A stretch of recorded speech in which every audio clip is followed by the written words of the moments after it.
Faustina Kowalska, Saint of Divine Mercy. In 1892, a young Polish couple named Stanislaus Kowalska and Mariana Babel were married and settled down to start their new life together in the small town of Głogowiec. For the first 9 years of their marriage, they were childless, although the devout couple prayed constantly to become parents. Finally, in 1901, after a difficult labor, Mariana gave birth to a daughter, whom they named Josephine. 2 years later, after another difficult labor, Mariana gave birth to a second baby, whose name is undocumented. On August 25, 1905, the couple's third child was born. They named her Helena. Unlike the previous births, this one was easy. So too were the births that followed, as Mariana bore 7 more children without complication. She would later say that Helena had sanctified her womb. 2 of the 10 children died as infants. Helena's surviving siblings were named Josephine, Genevieve, Natalie, Stanislaus, Mesislaus, Mary, and Wanda. Their father, Stanislaus, a farmer with 12 acres of land, worked a second job as a carpenter in order to support his growing family. Despite his long hours of labor, he arose early every morning and did not just say his prayers, he sang them, despite his wife's concern that he would wake the children. As she grew, Helena secretly became her parents' favorite child, due to her sweet, helpful, obedient, and pious nature. When she was 5 years old, she had a very special dream in which the Blessed Mother held her hand as they walked through a beautiful garden. At the age of 7, her mother noticed Helena's praying in the middle of the night. When told to go back to sleep, the little girl explained that her guardian angel had awakened her and asked her to pray. She received First Communion at age 9, and from then on, she went to confession weekly. She also developed a deep concern for the poor. At age 10, she told her sister Josephine, "I want to raise money for the poor in the same way they do." Dressed in ragged clothing, she went door to door throughout the village, saying a prayer and begging for alms. When she came home, shaken by the experience, she said, "The poor have a terrible life. How much they have to bear getting food for themselves." Still, Helena never gave up her wish to help them. When she was 12, she organized a small raffle to benefit the poor. She went throughout the neighborhood asking for small gifts and wrote out the lottery tickets, which she sold for a few cents each. She then took the money collected from the sale of the tickets and gave it to the parish priest, telling him it was for the poor. Stanislaus, who loved books and had a modest-sized religious library, would often read to his children. Helena especially delighted in hearing Bible stories and the lives of saints and missionaries, which she would then repeat to the neighborhood children who listened spellbound. Helena finally began formal schooling when she was 12 and was placed directly into 2nd grade because she already could read. She was bright and well-liked by her teachers, but her education ended after 3 semesters. She and the other older students were dismissed to make room for the younger ones. Age 15, wanting to help her family financially, she worked for a year as a maid. When she turned 16, she revealed to her parents that she longed to enter a convent. But they strongly objected, her father adding that they had no money for the required dowry or wardrobe. Deeply discouraged, Helena went to live with her cousins, the Rapakis, so that she might find work in the city of Łódź. There she was employed by 3 women of the Third Order of St. Francis. She patiently saved her wages toward the hoped-for dowry, but when she again asked her parents' consent, They still refused. Bitterly disappointed, Helena abandoned the thought of religious life. She spent the dowry money she had saved on fine clothing instead, paid more attention to her appearance, and began attending parties and dances with her friends. Despite these amusements, deep in her soul, Helena did not feel satisfied. She took a job as a housekeeper for Mrs. Marciana Sadowska, where she stayed for about a year. The children of the household loved Helena, for she read to them, played with them, and kept them entertained. Around this time, she also took up strict fasting, no meat on Wednesdays, Fridays, or Saturdays, and complete abstinence throughout Lent. In 1924 came a decisive turning point. Helena and her sister Josephine dressed in their finest clothes one evening and went to a dance. But in the midst of the music, dancing, and laughter, Helena was suddenly struck by a vision. Standing beside her was Christ himself, burdened with the wounds of his passion, his face full of sorrow. Looking at her, he asked, "How long shall I put up with you, and how long will you keep putting me off?" Interestingly, this experience closely mirrored that of Saint Margaret Mary Alacoque several hundred years prior. Helena was stunned and shaken by the vision. She told her friends she had a headache and left the dance at once. Finding a nearby church, she went straight to the tabernacle and begged Jesus to guide her. Then she heard a voice, "Go at once to Warsaw. You will enter a convent there." Helena returned to the house, swiftly gathered a few of her belongings, and bound them up in a scarf. Early the next morning, she said a brief farewell to her cousin and uncle, and despite their protests, boarded the train bound for Warsaw. By afternoon, she arrived in the city. Guided to a nearby village just outside Warsaw, Helena found shelter for the night. The following morning at Mass, she heard an inner prompting, "Go to that priest and tell him everything. He will tell you what to do next." The priest, understanding her situation, wrote a note and instructed Helena to bring it to Aldana Lipzik, a devout woman. Aldana welcomed Helena and offered her work as a maid. Outside of her work hours, Helena visited convents one after another, seeking admission, but everyone refused her, until she arrived at the convent of the Sisters of Our Lady of Mercy. From the inception of the order, the sisters' mission was caring for girls and women in need of healing and conversion. In the mercy houses, they found refuge, guidance, and the chance to learn useful skills. Each woman could remain as long as needed, or return to society when she felt prepared. The Mother Superior listened carefully to Helena, noting her sincerity, good sense, and agreeable personality. She advised Helena to go into the chapel and ask the master of the house if he would accept her. Kneeling before the tabernacle, Helena prayed as instructed and distinctly heard, "I do accept. You are in my heart."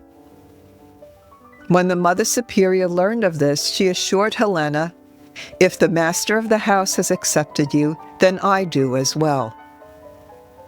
But Helena could not afford the required dowry and proper clothing, so an arrangement was made for her to keep working and send what she could to the convent, and when she had saved enough for the necessary wardrobe, she would be admitted.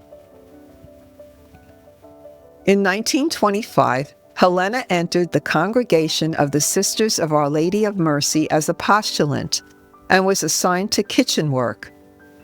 But within a few weeks, Helena grew discouraged by how little time was given to prayer in the convent and considered leaving the order.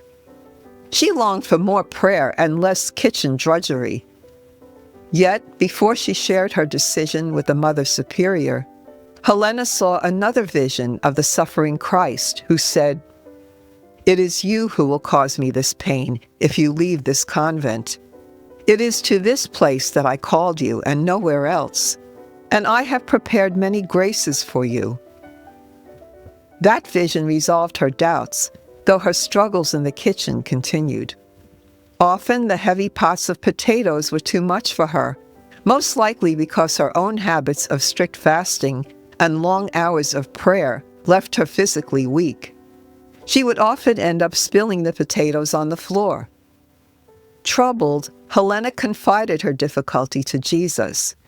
He assured her that he would strengthen her to do it easily. From then on, Helena managed the task with no difficulty. Up to now, Helena had experienced many spiritual gifts, visions of Jesus and the saints, interior voices, prophecy, invisible stigmata, reading of souls, and bilocation. On April 30th, 1926, she entered the novitiate and received her religious habit and new name of Sister Maria Faustina, Sister Faustina for short. But shortly thereafter, she battled not just physical hardship, but also a profound spiritual desolation. This was the dark night of the soul, described by St. John of the Cross, in which the soul is purified from its attachment to spiritual consolations and often feels deserted by God. But Sister Faustina, unfamiliar with this concept, could only feel that she was utterly abandoned.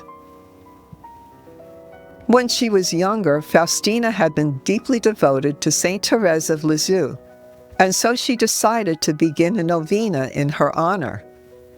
On the 5th day of the novena, Faustina dreamt that the little flower appeared to her, urging her to trust more in God and confiding that she too had suffered greatly. Therese assured her that the matter troubling her would be resolved within 3 days, a prophecy that came true. 2 years later, on April 30th, 1928, Faustina made a profession of her simple vows. That same year, Mother Michael Moroshevska, who had first received her into the convent, was elected Superior General of the Order. In late October, Faustina was again assigned to kitchen duty in Warsaw, but her fragile health often interfered. Some of the nuns accused her of feigning illness to avoid work. One day, one of the sisters mockingly called her princess. Faustina replied, "Yes, I am a princess, for the royal blood of Jesus flows in me." Another nun even mocked her intimacy with Jesus, declaring her deluded. Jesus told Faustina these humiliations were trials she must endure. At the same time, she longed for a spiritual director, but found none. Whenever she tried to explain her extraordinary experiences to a superior, she was dismissed with the assertion that God did not interact with souls in this way. Her confessor, also unable to guide her, simply referred her back to them, leaving her caught in a circle of discouragement. Among the sisters, some began to regard her with suspicion and pity, whispering that she must be possessed by an evil spirit. Their doubts weighed heavily upon her, even straining her own trust in Jesus. She resolved to suppress her mystical experiences, but the more she tried to resist, the more revelations and favors he bestowed upon her. On one occasion, Jesus asked her to pray a special novena for her homeland. As she prayed, Faustina saw a vision of fire falling from heaven onto Poland and was filled with dread. Pleading for mercy, she begged Jesus to spare her country.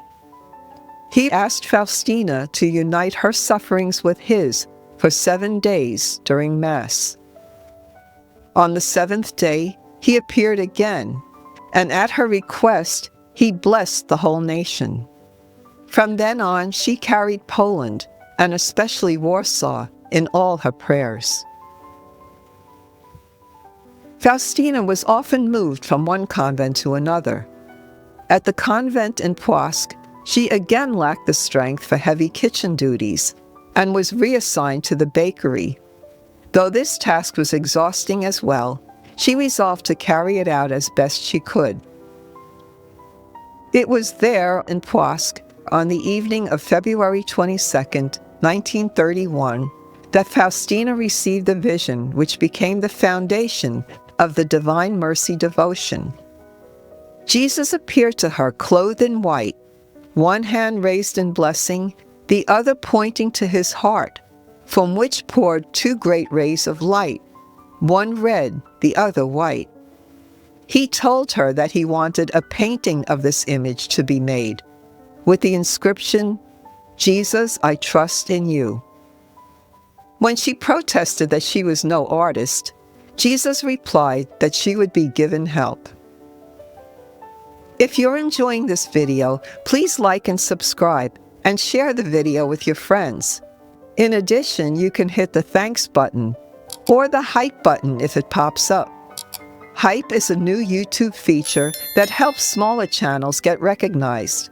Now, back to our story. When Faustina told her confessor of the vision, he suggested that the Lord only intended his image to be impressed upon her soul. But Faustina knew this was not so.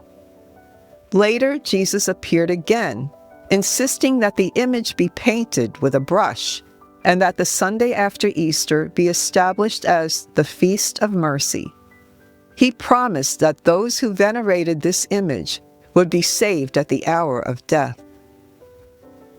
Yet, when Faustina shared this with her superiors, they hesitated and made no move to carry it out.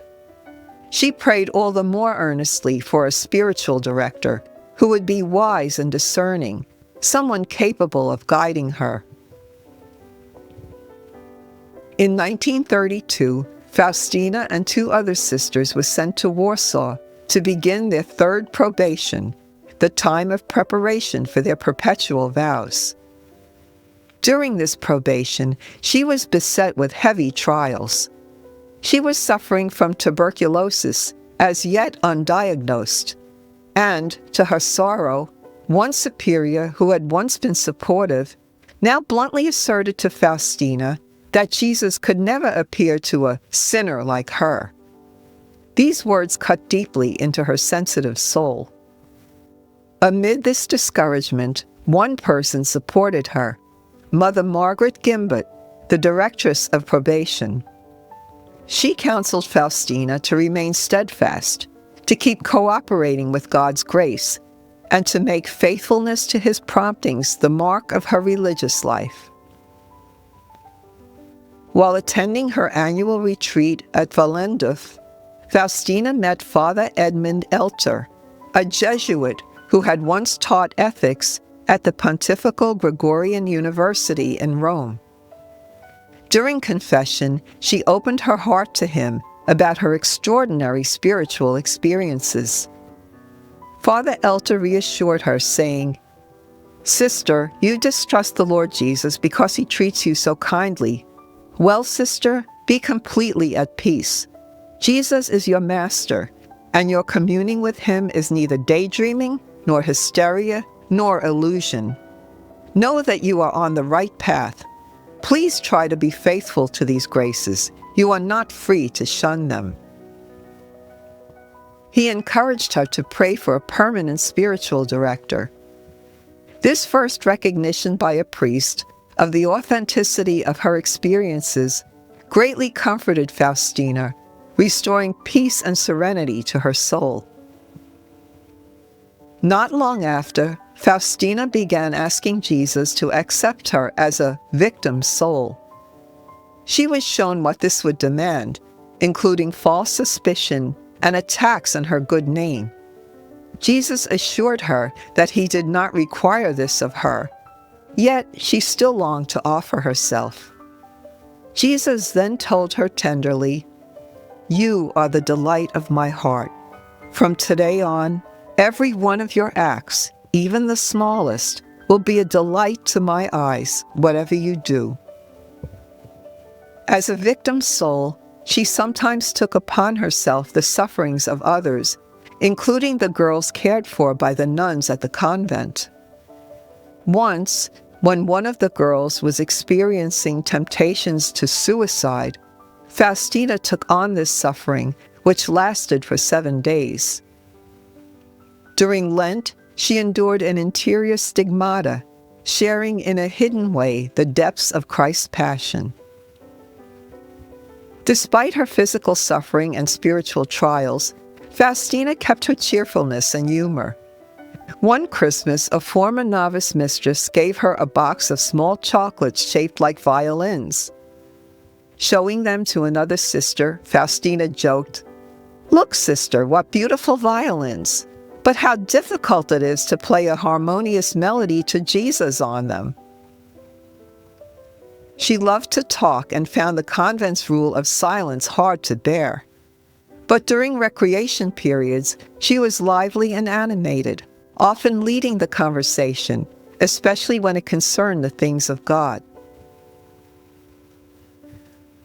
On May 1st, 1933, Faustina professed her perpetual vows.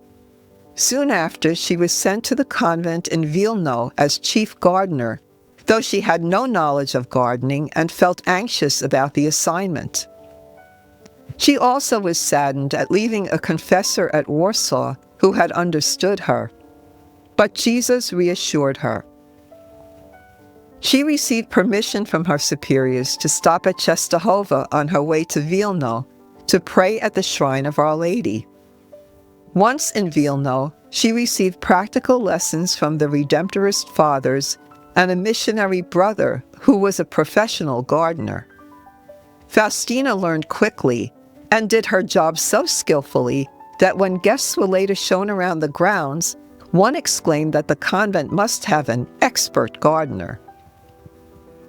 Her greatest joy in Vilno came when she finally found the spiritual director for whom she had so long prayed, Father Michael Sapachko, who listened with patience and understanding while she opened her soul to him. He took seriously her account of the vision in which Jesus had asked for the image of divine mercy to be painted, and he advised Faustina to keep a diary of all her visions and revelations. Being a wise and prudent spiritual director, he discreetly asked others about her and received strong testimony to her virtuous life. He also had her undergo psychological evaluations, which she passed without difficulty. Convinced of her sincerity, Father Sapachko engaged a local artist, Eugene Kazimirovsky, to paint the vision as Faustina described it. When she saw the painting, however, Faustina was naturally disappointed in its inability to adequately portray the beauty of Jesus. But an interior voice spoke to her clearly. "Not in the beauty of the color, nor of the brush lies the greatness of this image, but in my grace." The painting was finished in 1934 and placed in the convent of the Bernardine Sisters. Not quite a year into writing her diary, Faustina was visited by an apparition who told her that her writing was useless, so she burned the diary. Father Sapachko later said that this had been a temptation from Satan, so he ordered her to try and recreate what she had burned.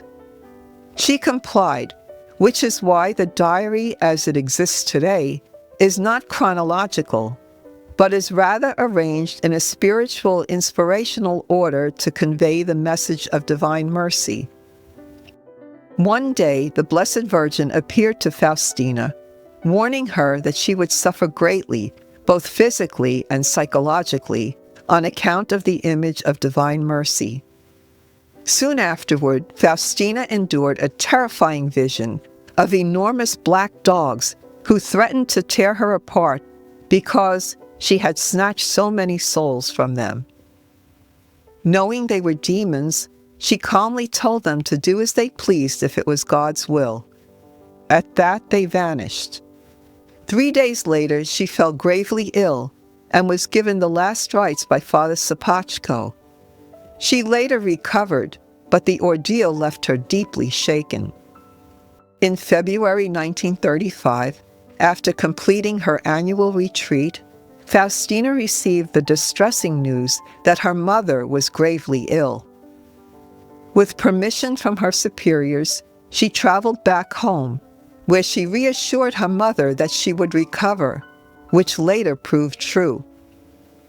Faustina deeply cherished this time, reconnecting with siblings, friends, and neighbors she had not seen in years. Reflecting on these days, she wrote of her gratitude for the gift of devout parents, while confessing regret that her own prayer life did not compare with the fervor of her father's. Faustina left Vilno unaware that she would never see her parents again. They would both outlive her father reaching the age of 87 and her mother 90. That Good Friday, Jesus spoke to her again, requesting that his image be honored publicly and displayed on the first Sunday after Easter. When Faustina conveyed this to Father Sapachko, he doubted that such arrangements could be made so soon. Yet divine providence intervened. The pastor of a nearby shrine asked him to preach a series of sermons on the Sunday after Easter. Father Sapachko agreed, but only if the Divine Mercy image be displayed during the sermons. Permission was granted, and thus, for the first time, the painting was exposed publicly at Vilno's Gate of Dawn, the region's most revered shrine. Faustina stood among the crowd as it was unveiled. During one of the sermons, she beheld rays of light streaming forth from the canvas, piercing the hearts of those present. After the celebration, the image was returned to the Bernardine sisters. Months later, on September 13th, Jesus entrusted Faustina with a new prayer, the devotion that would become known as the Chaplet of Divine Mercy, to be prayed on ordinary rosary beads. The sequence he gave her began with the Our Father, Hail Mary, and Apostles' Creed.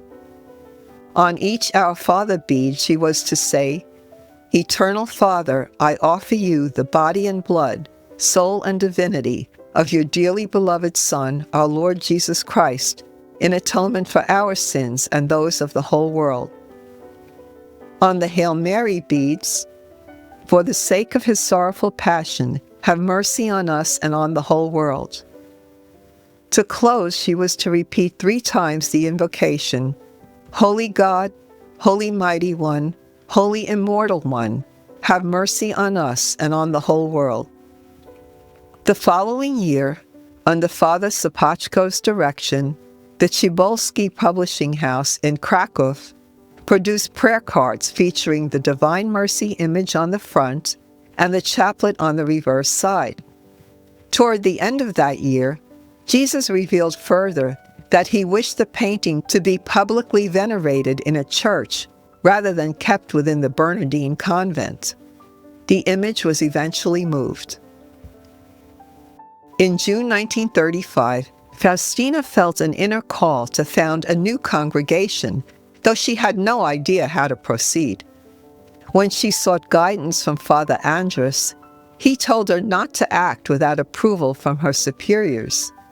Still, the thought never left her. In January 1936, she met with the Archbishop of Vilno, who advised her simply to pray and wait, reassuring her that if it was God's will, he would bring it to pass in his own time. She continued to pray for a sign to leave her order and begin anew. Shortly thereafter, the Mother Superior informed her that she was being sent to Warsaw. When she departed for the city, traveling without a companion, she was comforted to see an angel seated beside her for the entire journey. Upon reaching Warsaw, her path took an unexpected turn. Because of her fragile health, she was reassigned to a rural convent in Walendów, 12 miles outside Warsaw. Though previously she had tested negative for tuberculosis, she remained in constant pain. The convent itself was struggling, its sisters working from dawn till dusk in the fields to survive, a less than ideal situation for a sick nun. Furthermore, her new confessor dismissed Faustina's idea of starting a new congregation as an illusion, telling her to abandon it. Troubled, Faustina apologized to Jesus for not acting on his inspirations.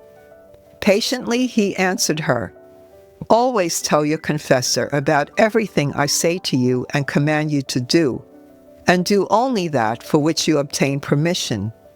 Do not be upset and fear nothing. I am with you."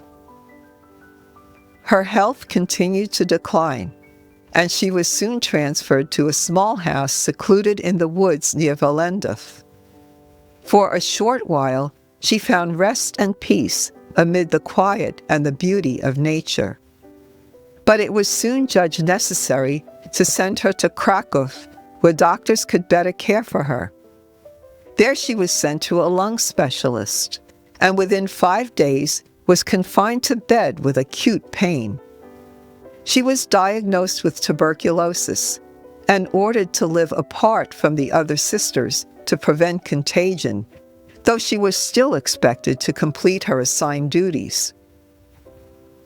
Alongside her illness, Faustina experienced the invisible stigmata, particularly on Fridays or at times when she came into contact with someone burdened by grave sin. She also was granted visions of heaven and hell, and as a result of these, came to understand that in the sight of God, love alone has infinite value, that especially humble souls are precious to Him, and nothing is more treasured than even a single act of love for God. On December 1st, 1936, during a one-day retreat, troubled by fears for her mission, she received words of consolation from Jesus, who promised He would be with her to help her in every difficulty. With renewed resolve, she entered the new year determined to keep silent about her mystical experiences, to unite her sufferings with Christ's, and to strive evermore for humility. Later that month, she was admitted to the sanitarium at Prądnik for a 3-month course of treatment. Though anxious at first, Faustina was reassured by Jesus, who told her that He had arranged this seclusion so that He might shape her heart according to His plans. Her days at the sanitarium were filled with prayer, attending Mass when possible, keeping long hours of personal devotion, and praying the Chaplet of Divine Mercy at the bedside of the dying, since Jesus had promised, "When this chaplet is being said by the bedside of a dying person, God's anger is placated, and unfathomable mercy envelops the soul." 2 days before Christmas, Sister Chrysostom made a surprise visit, bringing a little Christmas tree and some fruit. Much to Faustina's joy, she was told that she would be allowed to spend Christmas at the convent. During midnight Mass, she was blessed with a vision of the infant Jesus and the grace of holding Him in her arms. On December 27th, she returned to the sanitarium, where in the final days of the year, she poured out her gratitude to God for all His blessings and prayed earnestly for mercy upon her family, her community of sisters, the girls entrusted to their care, and for the entire world. On March 23, 1937, the Tuesday of Holy Week, Faustina experienced a vision of the chapel of Pope Pius XI in Rome. There she saw Jesus present in the Eucharist upon the altar. A clergyman was examining her writings, and Jesus Himself was defending them. Suddenly, from the host, 2 rays of light, like those in the Divine Mercy image, streamed out and spread over the entire earth. Then Jesus appeared in human form. He drew Faustina up beside him on the altar and asked her what she wanted. She answered that she wanted his mercy to be honored and asked that he give a special blessing to all those who honored it. Jesus granted her request. On Good Friday, she began a novena, continuing until the first Sunday after Easter, the day Jesus wished to be the Feast of Mercy. This novena became the model for the one that Father Sapachko published later that year. Considered strong enough to leave the sanitarium, Faustina returned to the convent on Holy Saturday. After Easter, Jesus urged her to do everything possible to spread the Divine Mercy devotion throughout the world, assuring her that he would make up for whatever she lacked in the carrying out of this mission. Through this devotion, he said, souls would discover relief and peace, and graces poured into one soul would overflow into others. He told her, too, that all creation is wrapped in the mercy of God and is nearer to him than an infant to its mother while still in the womb. That September, Faustina composed her act of total abandonment to the will of God. Wishing to become a perfect instrument in God's hands, she offered her detachment from life and death, her acceptance of uncertainty surrounding her mission, and her complete surrender to God's will in everything. By then, her health no longer allowed her to labor in the garden, so she was assigned instead as gatekeeper. Aware that this post could be dangerous, she prayed that no person with evil intent would approach the gate. She then heard an interior voice say, "My daughter, the moment you went to the gate, I set a cherub over it to guard it. Be at peace." Faustina's compassion for the poor, present in her heart since childhood, marked her service at the gate. Unlike some sisters who grew impatient with beggars who tried to get in line twice, Faustina greeted them with kindness. One day, a poor young man came begging for food. She went to the kitchen for soup and bread, but when she returned, he had disappeared. In her heart, she knew it had been Jesus himself. This was confirmed by the inner words that Jesus was pleased with the mercy she had shown to the poor. One moment of joy for Faustina that year came when she saw the holy card with the Divine Mercy image and chaplet, along with a pamphlet written by Father Sapachko and printed with church approval. She felt deep gratitude toward both him and Mother Irene for supporting the Divine Mercy devotion. Yet Faustina also sensed that her life was nearing its end, and she became more determined than ever to become a saint. In October, she made her final retreat and received many spiritual graces. Jesus told her that he was pleased with her efforts to become a saint and promised she would experience deep, undisturbed contemplation during the following days. She completed the retreat feeling inwardly transformed by God's love. In early November, a group of 5 men came to the convent, pounding on the door and loudly demanding employment. Mother Superior asked Faustina to speak with them. Though naturally afraid, she heard Jesus tell her to address the men with the same gentleness with which she spoke to him. Opening the door, she spoke directly to the loudest man among them, and her kind, calm words gradually softened all of them. After some conversation, they remarked how unfortunate it was that the sisters could not provide them with work, and then they quietly left. Throughout that year, Faustina endured many spiritual trials, including long periods of spiritual desolation and temptations to despair of God's mercy. Once the devil appeared in the form of her guardian angel, insisting that she was endangering her soul by pursuing her mission, and that all her prayers for sinners were worthless. Faustina immediately recognized him and declared, "I know who you are, the father of lies." Then she made the sign of the cross, and he vanished in fury. Meanwhile, her health continued to deteriorate.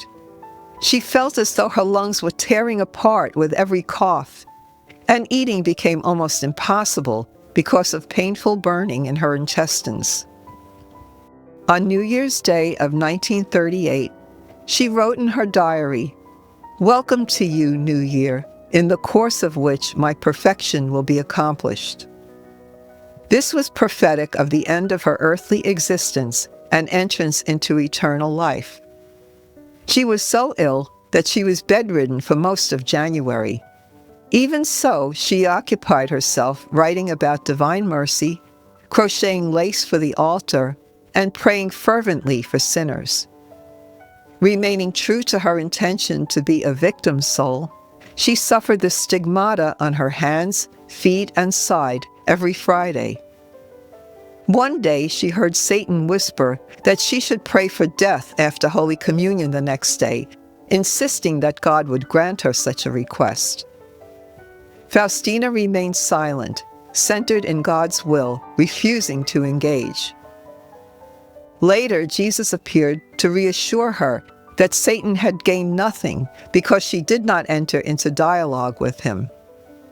"I am always with you to guard you," he told her, "even when you do not feel my presence." In her longing, Faustina asked Jesus, "When will you take me to yourself? I've been so ill, and I wait for you with such longing." He answered tenderly, "Be always ready. I will not leave you long in this exile. My holy will must be fulfilled in you. I will let you know, but not just now." He told her to keep spreading devotion to his divine mercy, for whoever glorifies it, spreads it, and teaches others to trust in it will not fear death. At their passing, he promised, he himself would stand before the Father on their behalf as a merciful Savior.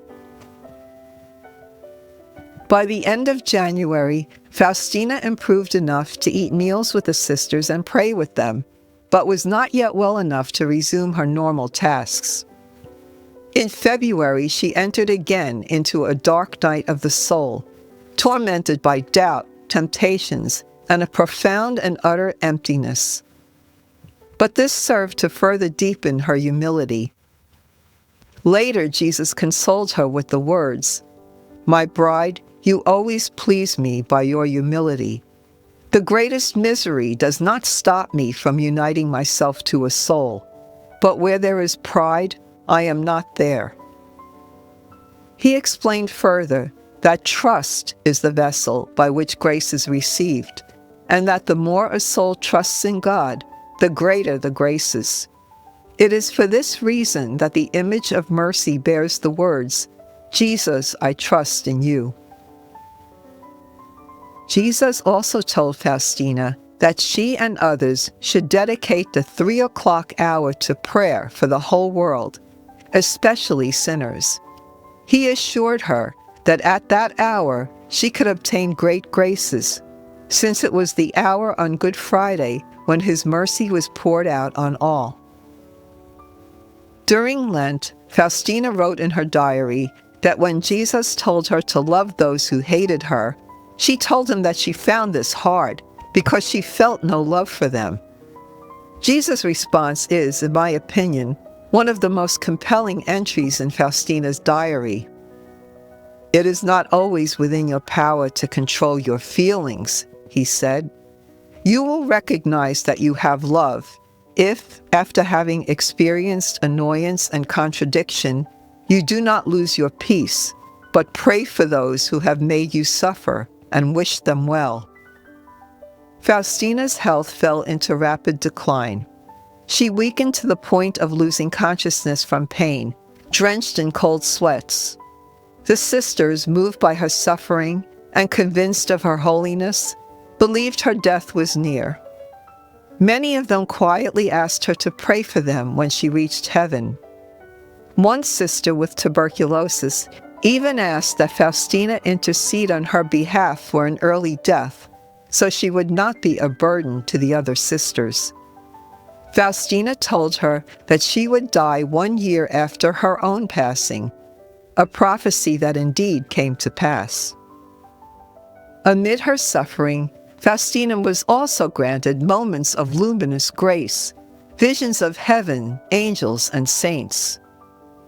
On one occasion, she wept because her congregation lacked a patron saint. In response, Jesus reassured her tenderly, "Don't cry, you are that saint." During Holy Week of that year, Faustina had visions of the suffering Christ, and on Easter Sunday, the resurrected Christ in all his radiant beauty. On the Thursday after Easter, she was told that she was going back to the sanitarium at Prognik because of her worsening health. Jesus eased her anxiety by telling her that he was always with her and that he was seeing to it that she would have a private room. When she arrived, she found everything just as he had said. But that evening, she was told by a nurse that she would not be able to receive Holy Communion the next day. Faustina, however, still prepared to receive as usual. The next morning, a powerful seraph angel in a golden robe and translucent priestly vestments appeared at her bedside. Radiant light surrounded him. He held a crystal chalice covered with a translucent veil, from which he administered Holy Communion to Faustina, then promptly disappeared. This continued every day for the next 13 days. At the hospital, Faustina devoted herself to writing about divine mercy and praying for the dying. She also began to experience premonitions about World War II. One night, a terrible storm was raging, and she feared it would do damage.